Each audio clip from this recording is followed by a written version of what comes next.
start.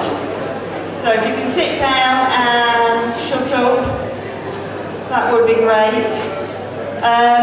We have an initial welcome address before we kick off and introduce the top table. So the first person I'm going to introduce you to is Anti-Austerity.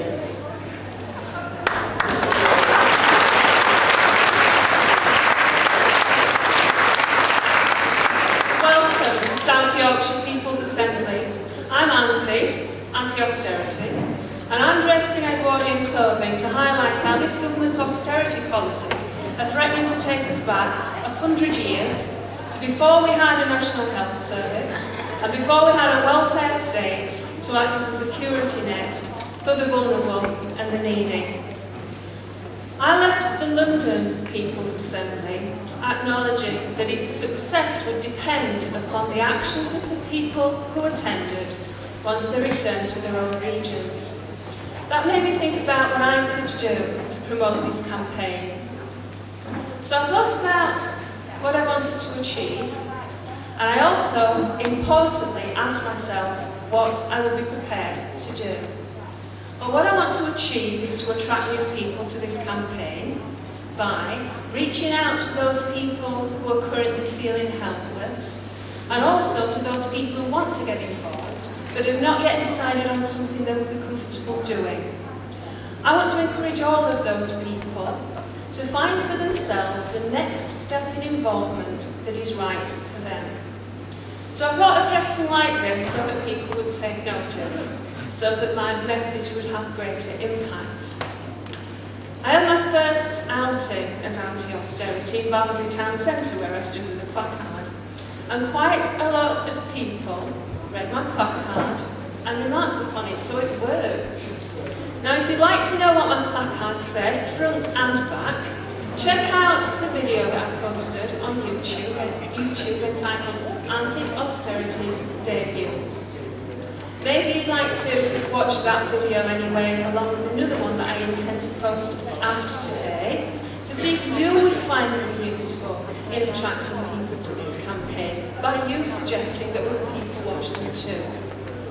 And since I did my first video, I was invited to come here today to give this account of how I found the next step in involvement that was right for me, and how it brought me to this platform today, which is something that I could never have forecast a few weeks ago.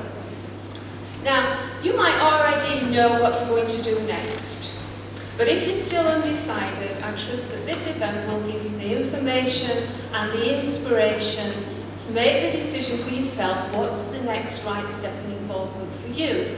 Now, for many of us, that will be attending the lobby of the Tory Party conference on the 29th of September in Manchester. But I'm already thinking about what next. What am I going to do after that? And maybe you are too. So, to help, I'd like to invite everybody here to use, sometime during the day, we've got some post-it notes over here and pens and board. And if you could jot down all the different types of action that you can think of, pop them on the board, and at some time in the day have a look at what other people have written too. That might just give us all some ideas. Now, we've all of us got our own mix of knowledge, skills and experience. And if we can harness all of that by each of us deciding on something to do that would suit us, or even by thinking of something to do that would challenge us, then we have got a substantial resource. And if we, everybody's efforts in this campaign are valuable, no matter how large or small, because when pulled together, we will create something huge, which cannot fail to have a massive impact. So I'm Anti-Austerity, and I am honoured to welcome all of you to this event today.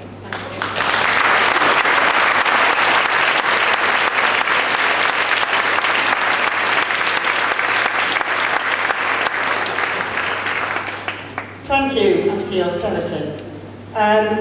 To kick off, I should just say a couple of things. One is sincere apologies and best wishes to Tony Benn, who isn't here today. He's actually very quite poorly, in hospital, so I'm sure we all sent in our very best wishes and hope he's doing okay.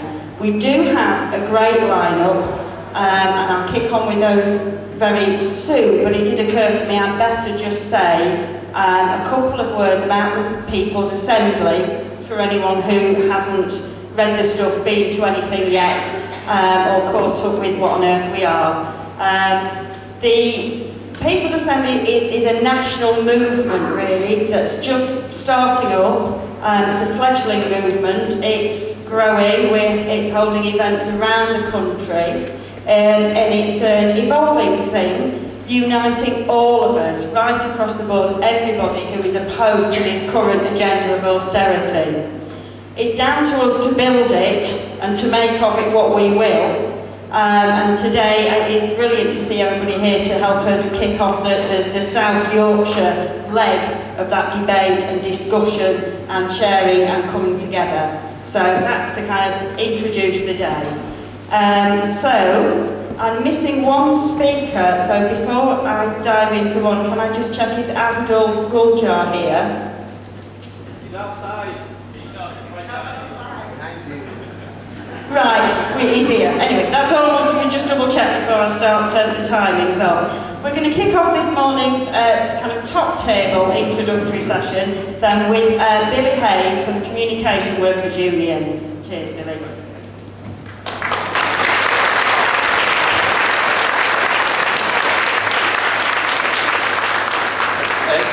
Good morning.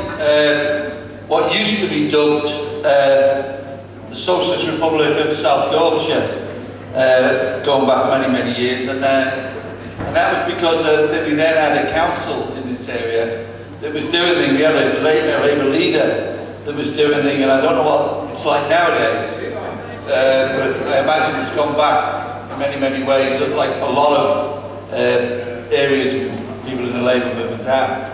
But we support, CW is support and part of the People's Assembly because we want to believe in the view that all boats rise together, one struggle encourages another struggle, and so on in terms of getting a perspective on where we face in terms of the situation that we're in.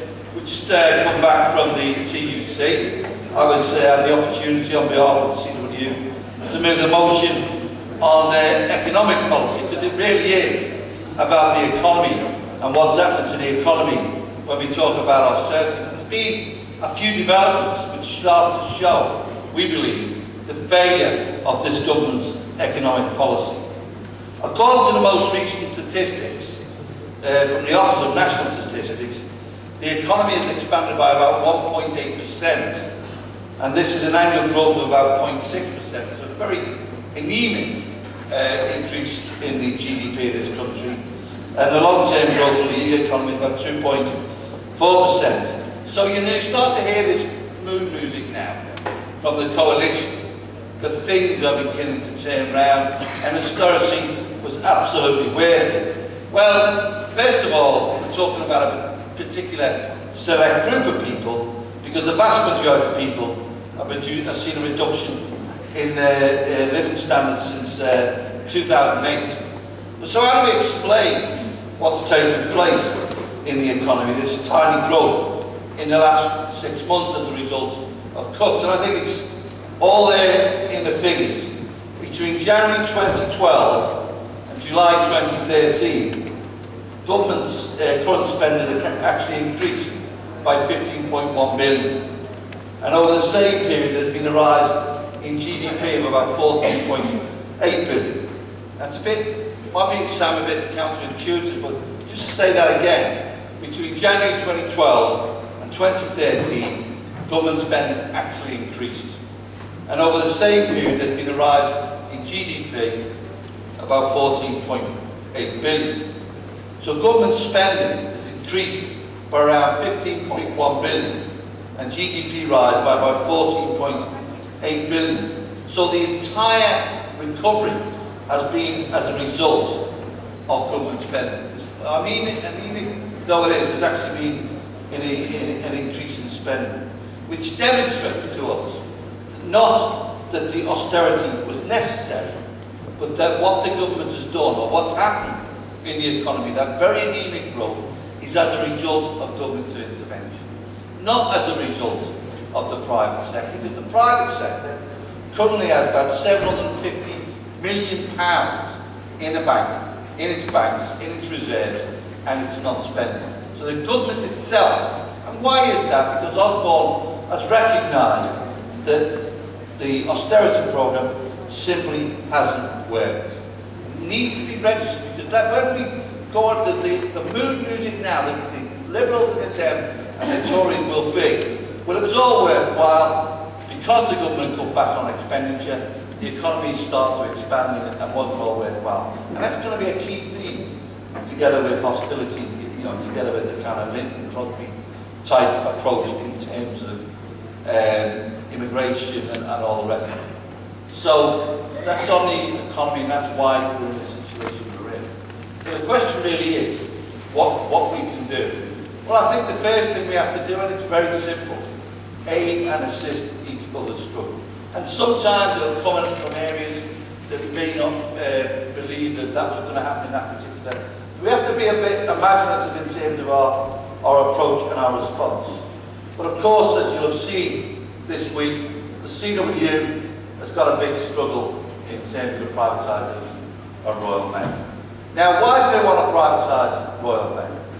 This is like, we're on now 21 years of opposing the privatisation of Royal Mail. It started under Heseltine, and we defeated him. It then started, there was a talk about a joint venture under British Hewitt in 2001. Then 2007, when Alistair Darling was there. And then in 2009, when Mandelson, that was the last attempt to privatise Royal Mail under a Labour government. So much so that Peter Mandelson, he's supposed to be the Minister of Justice, he's supposed to be the most powerful Labour politician, he's a great expert in that. He wrote a book called The Third Man. And in the book, not that I pay attention, but it's on page 356, about the CWU. And he said this. He said the CWU, when he was trying to push his bill through Parliament, privatise Royal Mail, the CWU got up to every political truck in the book to defeat privatisation. I mean, that's a compliment indeed, coming from somebody like Mandelson. But if you listen to the media, you see, he's supposed to be this big, powerful guy, and we couldn't defeat him, and we did. Of course, now with this coalition government, Tory government, we face a problem of privatisation. Yes, we had a campaign whilst we couldn't defeat the privatisation, to ameliorate the worst aspects of the bill, which now become an act, and they're now talking of flotation. And we're still fighting, we're still going to fight, and we know how difficult that is, but we're still continuing that campaign. But what is absolutely clear, whatever the outcome of the sale, we ain't going to see our people's terms and conditions eroded. We will fight them every step of the way, and that's why we've announced a ballot on strike action in Royal Mail to defend our members' terms and conditions. And that's not going to be any easy fight, and it will be a difficult and tough fight. But we're so confident of our position that we invited the Chief Executive of Royal Mail to come and address our reps on Wednesday. So every single representative in the UK, every delivery office, every mail centre got to hear from Moya Green why privatisation was such a good idea. And she went down, well, it just didn't float, if you like, on a particular option. So the argument was, these are the arguments. The first argument they used to say was about the pension fund deficit of about 28 billion. That's now being taken on by the government, and they've nationalised the debt, and they want to privatise the fund. Then there was the issue of regulation, which I've got time to go into here, but about the kind of regulation that we have in this country, which is fiercer in this country than any other European country, which is basically anybody who wants to deliver mail can deliver mail. And the final one was access to private capital. That's the Royal Mail needs money to modernise its company. We don't disagree with that, but we point out that Network Rail nationalised under the playwright, Minister of Stephen Byers, because the private sector had made such a hash of it. Borrows currently about 31 billion, and it's looking to borrow another 50 billion, up to 50 billion, and that doesn't go on the PSBR, the sector borrowing program. And similarly, there's talk of what it's going to be an extension of the Northern Line in London, and that's going to be $1 billion. The GLA has been allowed to borrow $1 billion. So, we say it should be allowed to borrow on the open market to get access to private capital. That's what they do in Canada, where Moya Green used to be the chief executive there. And not forgetting also, uniquely in this country, we have a separation of post office councils from Royal Mail. So post office councils are still held in the public sector, and we've had 11 days of strike action in the post office council. Our members in post office councils have been offered nothing in terms of a pay rise. In Royal Mail, we've been offered 8.6% over 3 years, still not sufficient. Of course, if you measure it against what's happening outside in the world, but we don't measure it like that. We look at less than inflation over 3 years, and there's lots of other conditions attached to that, which again, I haven't got time to go into. But first of all, so why do they want to privatise Royal Mail? And what is privatisation all about? Now, Ken Livingstone said a long time ago now, in 1988, when they were privatising the Jarrah Bank, the first privatisation of the postal industry, and he made this very pertinent point. It's not about the economics of privatisation. It's about all of us. It's about undermining and putting pressure on workers and seeking to divide workers from workers. And it's about destroying what we regard as collectivism and the trade union. That's what it's really about. Because on every single simple economic argument, it's an attempt to undermine our terms and conditions. And that's, I think, in some ways, is a tribute to the strength of the CW and the problems that we've had to face and confront. So that's what it's essentially. Obviously, we need to deal with the question of the economy and all the rest of it. But we also have to understand what this is really all about in terms of seeking to undermine our people. They're so bad at being the attacks on our people in the Royal Mail and the Post Office. We've even the Post Office managers, which is small, the managers in Royal Mail and Post Office counters, which is a small number of the total workforce, but nonetheless not only important. Recently, they just decided to vote for strike action in Post Office counters. The members of Unite, they just decided to vote for strike action in Post Office counters. And that's the first time they've ever done it in 47 years.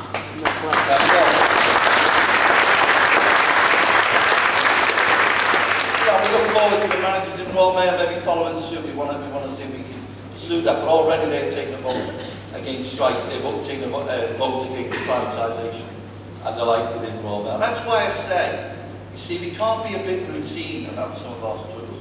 We have to reach out and look for areas, in terms of the struggles that we face. And they won't always come out from the most obvious areas. And it is about building the resistance to austerity. And it is about setting out an alternative. And we incidentally, on the Labour question, we intend to take the Labour Party conference, and we're confident all the unions will stand behind us. If this government get away with privatising Royal Mail, we want the Labour Party to commit from day one to the renationalisation of Royal Mail.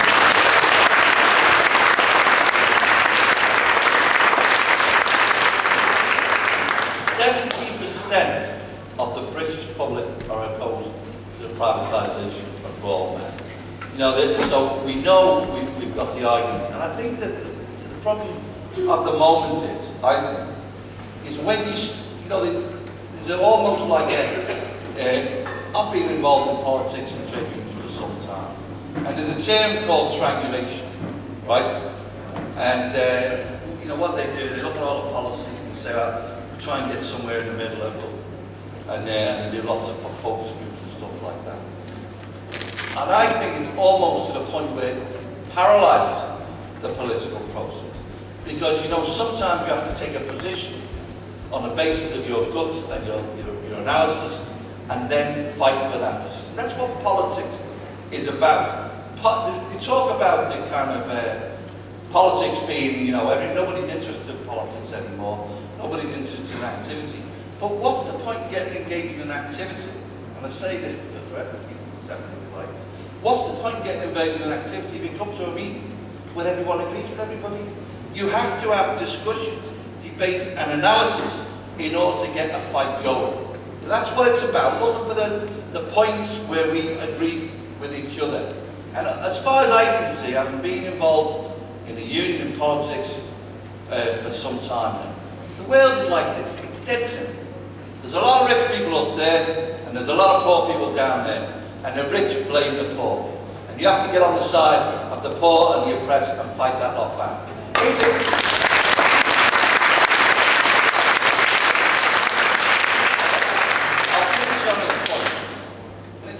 There's a tweet called Injustice Facts. Here's a fact for you. And I've 2 final points.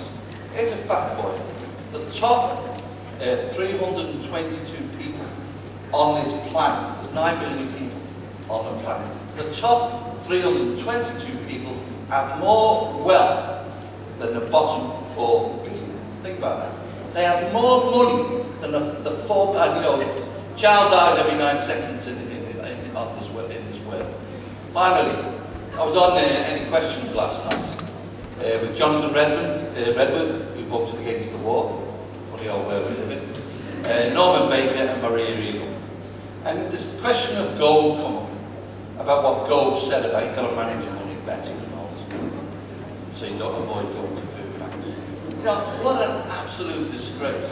In the 7th richest country in the world, right, that somebody can make that kind of comment and people are debating whether they can. What do you think about that? Absolute disgrace. What I said was, look, what Gove should do, and people like him, should live on the money that people have to live on that forces them to go and get food from a food bank. That's the type of society what we're fighting against. That's the type of struggle that we're engaged in. We support your struggle, you support our struggle, and together we can push back this government and get it out of office as soon as possible. Thank you very much.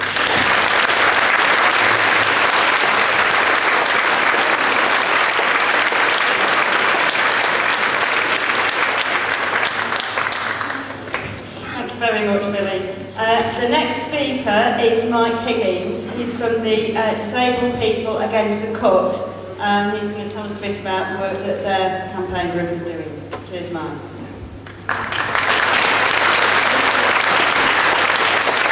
Good morning, comrades, sisters and brothers. Disabled People Against the Cuts and the Disabled People Direct Action Network welcomes the People's Assembly, which is long overdue, by the way. Long overdue. At long last, I hope we can now see a real drawing together of the opposition in campaigning, the disparate groups that have been out there fighting the Tories and the Lib Dems, and to some extent each other, drawing together a real meaningful opposition to the attacks on our people and our class. A group, in fact, that defends our class as much as the Tories and the Lib Dems defend theirs. Disabled people desperately need action, a programme and a strategy which will defeat the Tories and the Condems. It's not an academic debate for us, or indeed for anyone here either. I've not got long, sorry, I was going to say. So I'm going to tell you a little bit, for those of you who don't know, about Disabled People Against the Cuts and about the Disabled People's Direct Action Network. First of all, DAN, for short, uses civil disobedience. So we get in the way, essentially. We block buses, occupy buildings, that kind of thing, in a very peaceful manner, of course.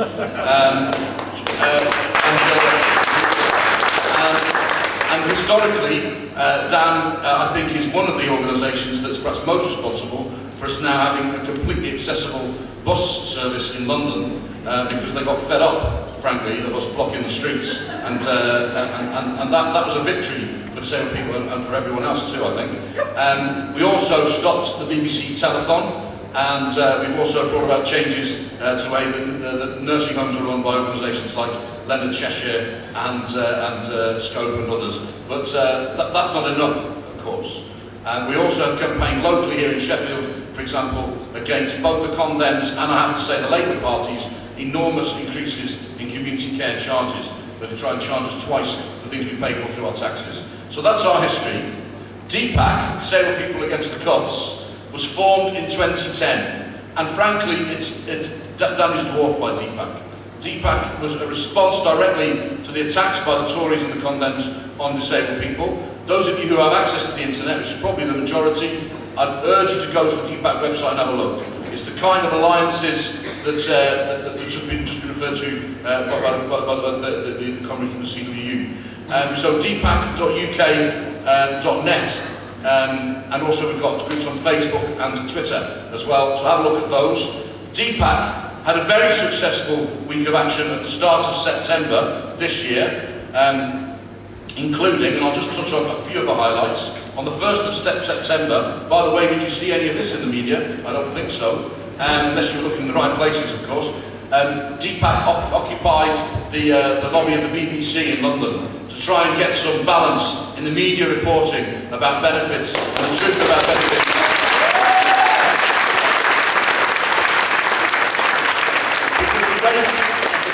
Press and of the BBC and others like them is to call us scroungers. We're reintroducing the worthy and the unworthy poor, and the disabled people are definitely being described as the unworthy poor by the BBC and others. So we wanted to get the record straight about that. On the 5th of September, DPAC occupied the front lobby of the DWP in London. Yet to do it here in Sheffield, but hopefully soon. On the 4th of September, the Departments of Transport and the Department of Health had a visit with a bit of theatre outside to entertain the politicians and the senior civil servants. Got a lot of support, incidentally, from the office workers there. Earlier in the week also, the Departments of Education and Energy and Climate Change were blocked by DPAC. So we had a busy week at the beginning of September. Now the only government response we've seen to all of this action is to describe us as unrepresentative of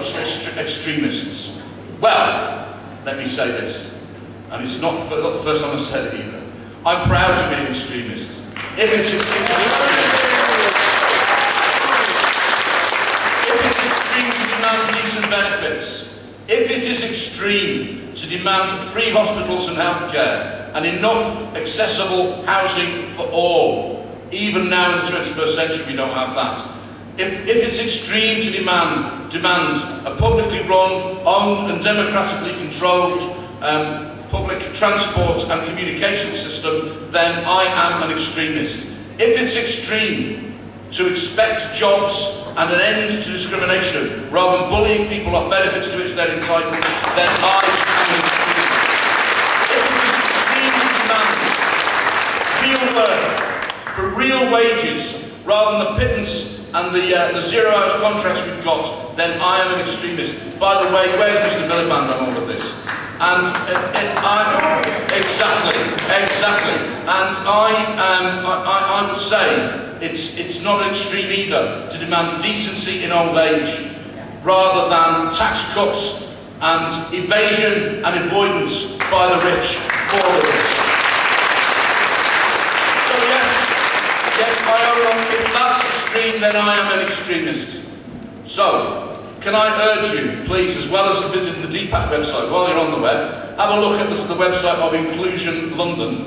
Although it's a London-based organisation, it has actually had a national consultation with disabled people and has drawn up a manifesto of rights for disabled people.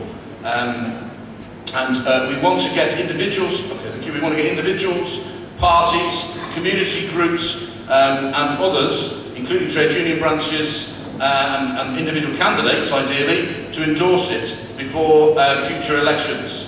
DPAC endorses the manifesto wholeheartedly.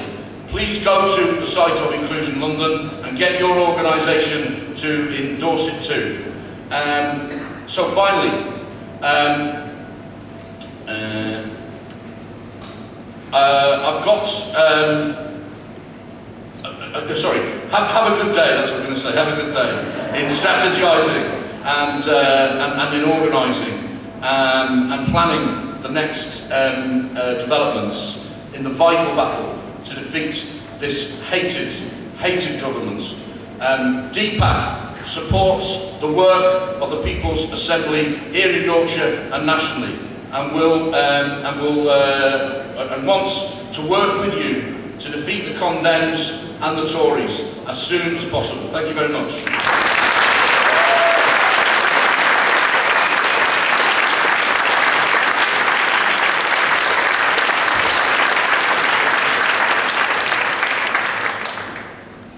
Thanks very much, Mike. I'm going to move straight on to our next speaker, who is Marion Nisbet, who's come down from Glasgow, from the Scottish Federation Against Bedroom Tax.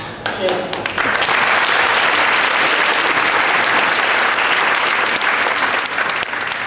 Folks, first of all, I just want to thank you for inviting me down, especially Gareth, who's my Facebook pal. I haven't seen you yet, Gareth, but I believe you're here. So yeah, I'm an unemployed disabled worker and I'm directly affected by the bedroom tax. However, I think it's important to say that I have also been in my time a factory worker, a Marxist feminist, an addict, a postgrad student, a spinal injury patient, an addiction care manager, a victim, a survivor, a shop steward. I'm dead emotional, I'm pretty mental, I'm fabulous and I'm dyslexic. And I'm also very nervous.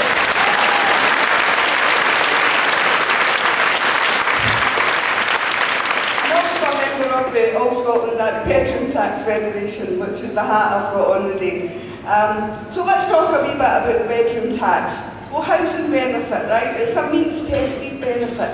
That means that you need to be poor to get it, okay? So my favourite description of the bedroom tax so far is that it's a poverty-seeking missile.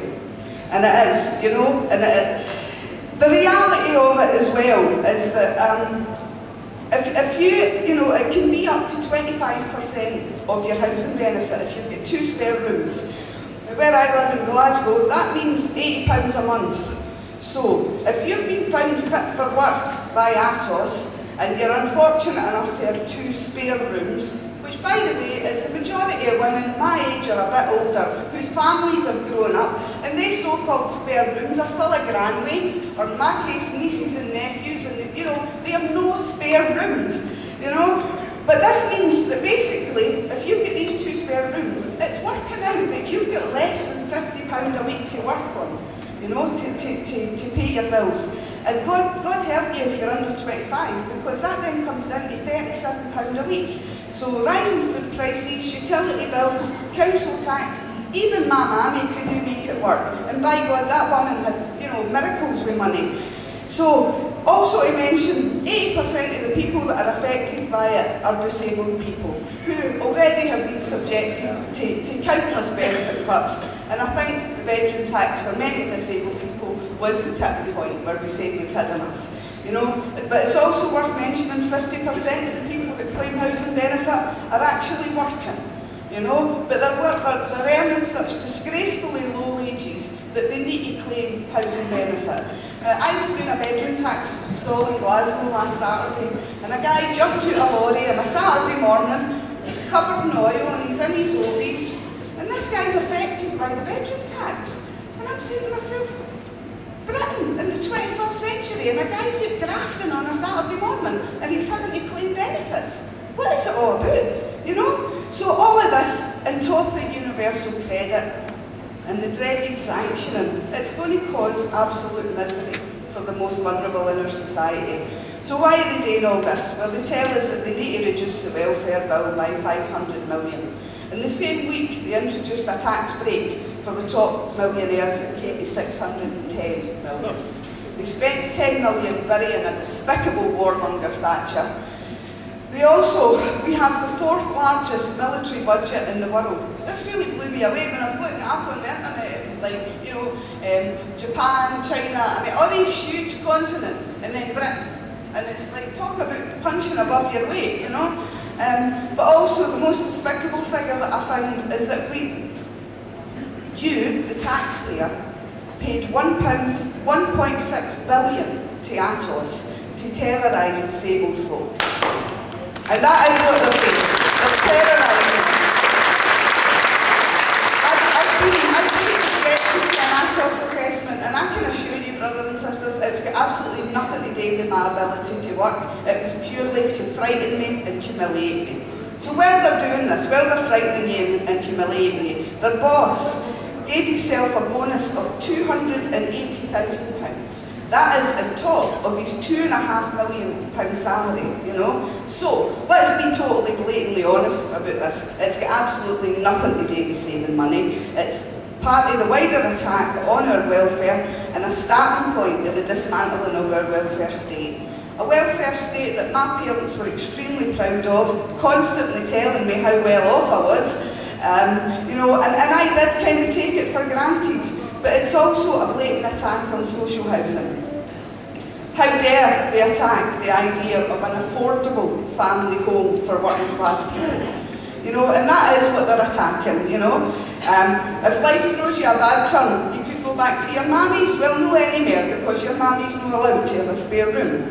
You know, I've heard countless heartbreaking stories over the bedroom tax, which I'm sure you all have, you know. A guy, Mick, came to one of our meetings in Govan Hill. Mick had worked his whole life. He's got MS. His wife's his carer. You know, along with his MS, he has breathing difficulties, he has leg spasms, he's up and doing all night, he gets very little sleep. You know, so his wife needs to sleep in the spare room, because if she's going to care for him, she needs to get some sleep. So that woman is being taxed for loving somebody, you know, and she's also saving the state an absolute fortune in care costs. So, who thought it up? Well, it was a big galoot called Lord Freud, and I want to quote him here. He says, if disabled people want a spare room, they should get a job and pay for it. This man has got absolutely no idea of the brutality of most workplaces. He's got no idea of the institutional discrimination against disabled people, and this guy gets £1 a day for turning up and signing his name in a book. Well, even with my condition, folks, I could do that, so if there's a job on, let me know, you know. He also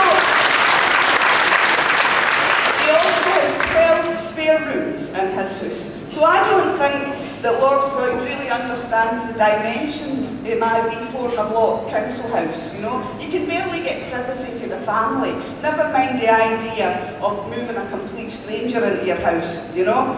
So he's went with this great idea to his pals in the cabinet, who incidentally, out of 29 of them, 23 of them are millionaires. But on top of being millionaires, they're sitting with their 65 grand a year salary. On top of that, they get £160 a week food allowance. Now, I said that at a meeting in Glasgow the other night, and a woman piped up, you could feed your whole close on that. And it's just a close by the ways of tenements, you know, just in case you don't understand what I'm talking about. And it's absolutely true, that's more than I spend a month on my messages, you know. So they also decided they needed an extra 10 grand this year, and on top of that, they decided that they would give themselves an extra 2 grand allowance for each child. Now, I don't have wings, but see if you're sitting there and you've had your child tax credit cut and all the rest of it, get angry, you know? Because this is all being, if you're working, you're paying for all of this, you know? And this idea that we're all in it together, my arse. You know? And I promised my sister I wouldn't swear in front of Tony Benn, so he's not here.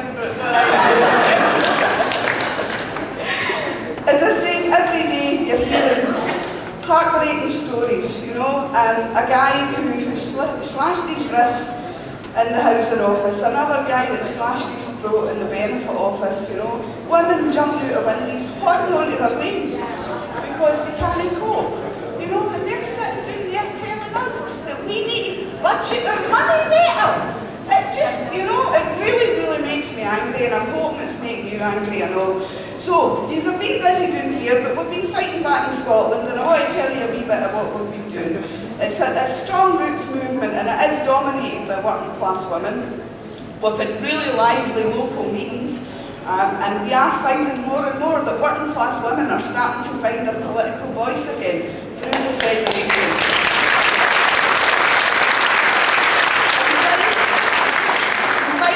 We've managed to win 4 appeals for 4 separate disabled people, and that fight is ongoing. 8,000 people marched in George Square when it was first announced. That is the biggest demo that we've had since the poll tax. We've formed the All Scotland Anti-Bedroom Tax Federation. We've got Glasgow Unite, Glasgow Unison and many other unions that have signed up to the Federation, but we want more, keep coming. Glasgow, Edinburgh and Dundee Trades Councils have signed up to the Federation. The Govan Law Centre has presented a petition to the Scottish Parliament asking for a small change in Scots law, which means that the threat of eviction would be removed. That is an ongoing fight. It's went to the Welfare Reforms Committee. Council leaders are apologising left, right and centre, SNP and Labour. They're promising inquiries about these terrible letters that should never have been sent out, but they were bloody sent out. You know, to women in wheelchairs being threatened with eviction for something arrears of £240, you know.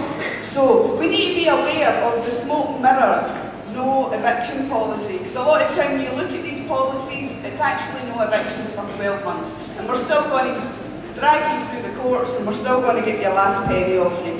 But the most important thing about the Federation is that we are demanding a no eviction policy, and we're demanding a drop of the debt, and we're demanding that we have a society that empowers and enables vulnerable people. We've even got the UN telling them off, and they're really boking at that one.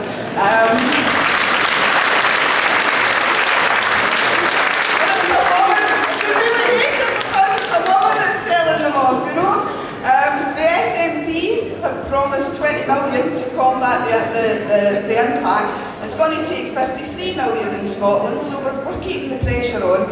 You know, today my comrades are outside the Lib Dem conference, hopefully making an awful lot of noise to basically let them know we're not accepting it. But the important thing is we've created an anti-eviction army that's going to protect the vulnerable, should the sheriff be stupid enough to come calling, you know. We've also got a national conference on the 5th of October. Quick bit of history. In the Highland clearances in the 1880s, countless tales